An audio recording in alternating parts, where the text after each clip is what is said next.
è la prima sala parto Covid del Veneto, cioè esclusivamente destinata alle mamme positive al virus, per permettere di partorire in sicurezza propria del proprio bimbo, del personale medico e delle altre pazienti. Munita di 4 posti di degenza postpartum in stanze isolate, in attesa della negativizzazione e di un'area di monitoraggio in cui le operatrici possono sorvegliare le pazienti a distanza.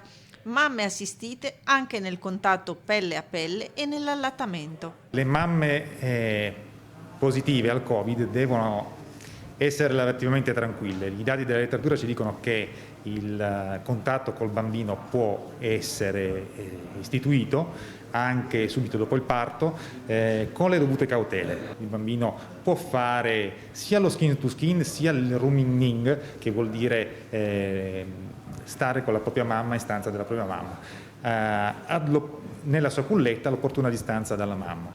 E poi una serie di servizi e dispositivi tecnologici che permettono l'assistenza mirata al neonato. Operare come un pochettino di eliminazione sul neonato, avendo poi da questa parte la fonte di calore, anche sotto c'è la fonte di calore, e una volta chiuso si può trasportare il bambino, che ancora non sappiamo se è positivo, perché è nato di figlio di madre, potrebbe anche esserlo. Un percorso che accompagna la mamma affetta da Covid dal parto al rientro a casa in sicurezza per vivere l'esperienza nel modo più sereno e naturale possibile.